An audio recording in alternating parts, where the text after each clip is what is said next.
नमस्कार दोस्तों, स्वागत है आपका दिल तक आवाज में। तो चलते हैं आज की बड़ी और ताज़ा खबरों पे। देश के विभिन्न हिस्सों में फंसे प्रवासी मजदूरों, पर्यटकों और छात्रों को उनके घर जाने की मंजूरी। फैसले से 10 लाख लोगों को मिलेगी राहत। जानते हैं खबर को विस्तार से। केंद्रीय गृह मंत्रालय ने देश के अलग अलग जगहों पर फंसे प्रवासी मजदूरों, पर्यटकों, विद्यार्थियों आदि की आवाजाही की अनुमति दे दी है। गृह मंत्रालय की ओर से जारी आदेश में कहा गया है कि सभी राज्यों और केंद्र शासित प्रदेश अपने यहाँ फंसे लोगों को उनके गृह राज्यों में भेजने और दूसरी जगहों से अपने अपने नागरिकों को लाने के लिए एक मानक प्रोटोकॉल तैयार करें। यानी अब हर प्रदेश दूसरे प्रदेशों में अपने नागरिकों को वापस ला पाएगा और अपने यहाँ फंसे दूसरे प्रदेशों के नागरिकों को वहाँ भेज पाएगा। तो दोस्तों, हमें कमेंट करके जरूर बताइएगा कि केंद्र सरकार का ये फैसला आपको कैसा लगे। दोस्तों, आगे बढ़ते हैं। दुनिया में कोरोना वायरस से अब तक 31,39,523 लोग संक्रमित हैं, जबकि 2,18,024 की मौत हो चुकी है। इनमें से 9,59,224 ठीक होकर अपने घर जा चुके हैं। चलते हैं देश में कोरोना वायरस के आंकड़ों का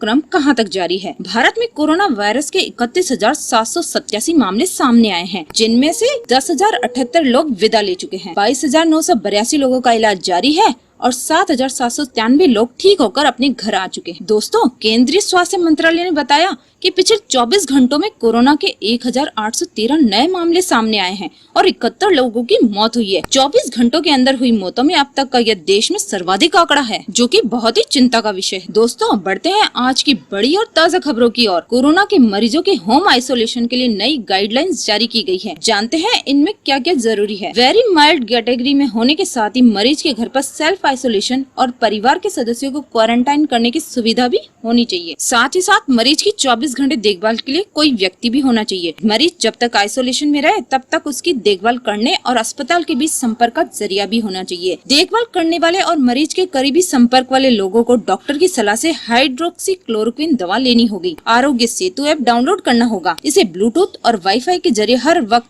एक्टिव रखना जरूरी होगा। तो दोस्तों, ये है गाइडलाइंस जिनका आपको पालन करना होगा। दोस्तों, बढ़ते हैं आगे आज की बड़ी खबर की ओर। बेजोड़ अभिनय के लिए पहचाने जाने वाले एक्टर इरफान खान अब हमारे बीच नहीं रहे। एक्टर इरफान खान का बुधवार को मुंबई में निधन हो गया। उन्हें दुर्लभ किस्म का कैंसर था, जिसका इलाज वो लंदन में करवा रहे थे। उनके निधन से पूरे फिल्म जगत में शोक की लहर दौड़ गई। प्रधानमंत्री नरेंद्र मोदी के अलावा अमिताभ बच्चन समेत कई कलाकारों ने उनके यूं असमय चले जाने को बॉलीवुड के लिए एक बड़ा नुकसान बताया है। प्रधानमंत्री नरेंद्र मोदी ने उनके निधन पर दुख व्यक्त करते हुए अपने ट्वीट में लिखा, इरफान खान का निधन सिनेमा और रंगमंच की दुनिया के लिए एक अपूर्णीय क्षति है। उन्हें विभिन्न माध्यमों में उनके विविधतापूर्ण प्रदर्शन के लिए याद किया जाएगा। मेरी भावनाएं उनके परिवार, दोस्तों और प्रशंसकों के साथ है। उनकी आत्मा को शांति मिले। दोस्तों, खबरों में आगे बढ़ते हैं। IT सॉफ्टवेयर प्रोफेशनल की सरकारी नौकरियां, जिनकी सैलरी 2.3 लाख प्रति माह तक है, उन्होंने अपने आवेदन मांगे हैं। इन पदों के लिए आवेदन के इच्छुक उम्मीदवार ऑफिशियल नोटिफिकेशन में दिए गए एप्लीकेशन फॉर्म के माध्यम से 6 मई 2020 तक ईमेल से अप्लाई कर सकते हैं। बढ़ते हैं आज की आगे की खबरों की ओर। लॉकडाउन प्रभावित सेक्टर्स के लिए राहत पैकेज पर हो रहा है विचार, लेकिन इसका अंतिम फैसला PM ही करेंगे। जानते हैं खबर को विस्तार से। सरकार कोविड-19 को लेकर लागू लॉकडाउन से प्रभावित सेक्टर्स की हर संभव मदद के लिए पैकेज लाने पर गंभीरता से विचार कर रही है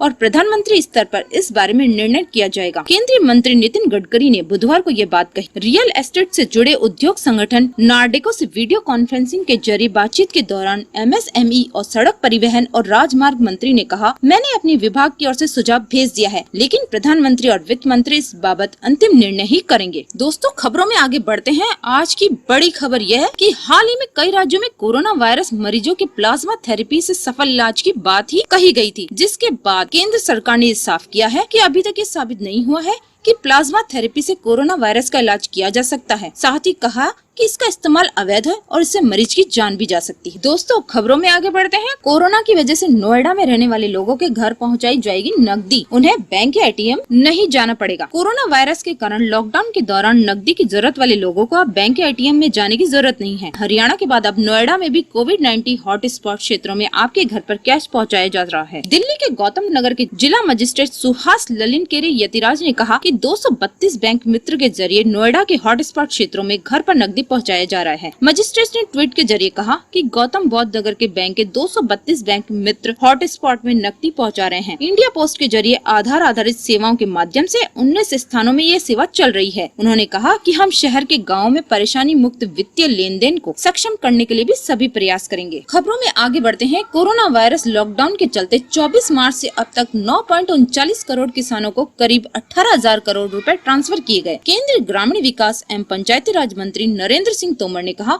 कि सरकार समय समय पर इस बात की कोशिश करती रही है कि सरकार के खजाने का पैसा किसान और कृषि दोनों के लिए उपलब्ध रहे। इसलिए पिछले दिनों प्रधानमंत्री ने पीएम किसान सम्मान निधि योजना का आरंभ किया। आरंभ से लेकर आज की तारीख तक देखें तो इस योजना के अंतर्गत किसानों के खाते में 71,000 करोड़ रुपए ट्रांसफर किए गए। खबरों में आज की मजेदार खबर है कि गरीबों को मोदी सरकार की इस योजना के तहत मिलती है नियमित पेंशन। तो जानिए कैसे उठाए इसका लाभ। प्रधानमंत्री श्रम योगी मान धन योजना असंगठित क्षेत्र के कामगारों के लिए है। इनमें घर में काम करने वाले, निर्माण कार्य करने वाले मजदूर, कूड़ा बीनने वाले, बीड़ी बनाने वाले, हथकरघा, रेहड़ी लगाने वाले दुकानदार, ड्राइवर, प्लम्बर, दर्जी, mid day meal worker, rickshaw चालक, कृषि कामगार, मोची, धोबी, चमड़ा कारीगर इत्यादि शामिल है। इस योजना में शामिल लोगों को 60 साल की उम्र से 30,000 रुपए की मासिक पेंशन मिलेगी। व्यक्ति पेंशन खाते में जितना योगदान करेगा उतना ही योगदान सरकार की ओर से भी किया जाएगा। इसमें पारिवारिक पेंशन का भी प्रावधान है। जीवन साथी की असमय मौत पर यह प्रावधान लागू होगा।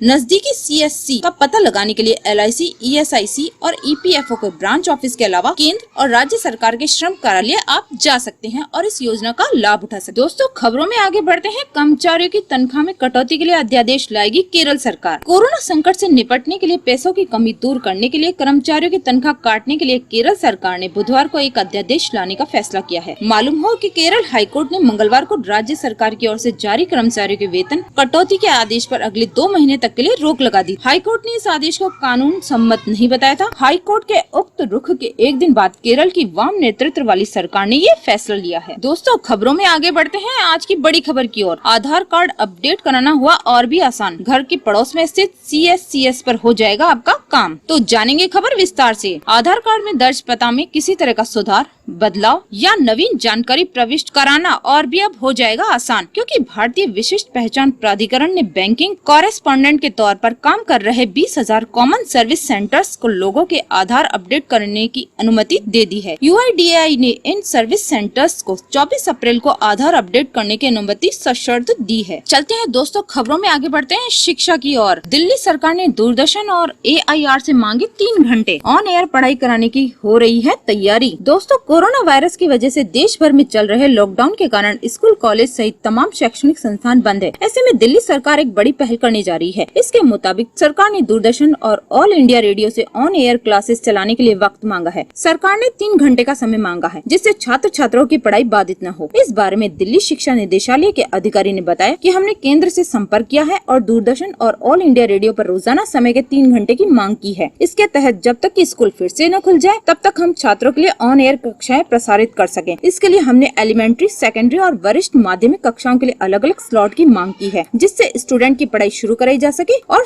ताकि छात्रों की पढ़ाई में कोई भी बाधा न है। तो दोस्तों हमें कमेंट करके जरूर बताइएगा कि ये सरकार की पहल कैसी रही। दोस्तों खबरों में आगे बढ़ते हैं। CBSE ने 10वीं और 12वीं की परीक्षाओं को लेकर जारी की एक जरूरी सूचना। कोरोना वायरस की वजह चल रहे लॉकडाउन के बीच में CBSE बोर्ड की 10वीं और 12वीं की परीक्षाओं को लेकर लगातार अटकलें लगाई जा रही है। कई बार स्टूडेंट और पेरेंट्स अफवाह के शिकार हुए कि कहीं बोर्ड परीक्षाएं कैंसिल तो नहीं कर दी जाएंगी, लेकिन अब इन सभी अफवाहों को ध्यान में रखते हुए खुद CBSE बोर्ड ने स्पष्ट कर दिया गया है कि 10वीं और 12वीं की परीक्षाएं कैंसिल नहीं की जाएगी और उनकी आगामी तिथि जल्द ही घोषित कर दी जाएंगी। दोस्तों खबरों में आगे बढ़ते हैं आज की बड़ी खबर की ओर।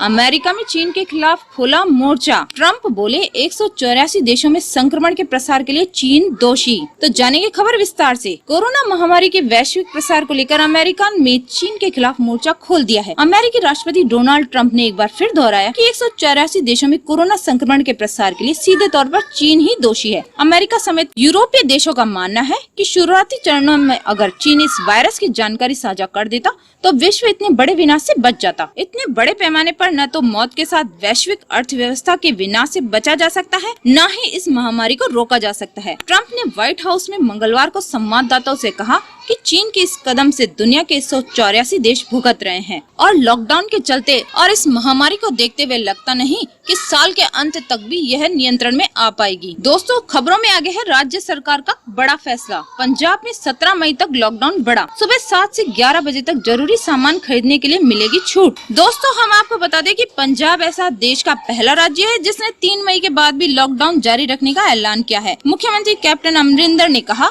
लोगों के लिए फैसला जरूरी है। आज की वीडियो में दोस्तों इतना ही। चैनल पसंद आए तो सब्सक्राइब करना ना भूले, लाइक शेयर और कमेंट जरूर कीजिए, क्योंकि दोस्तों लाइक तो बनता ही है बॉस।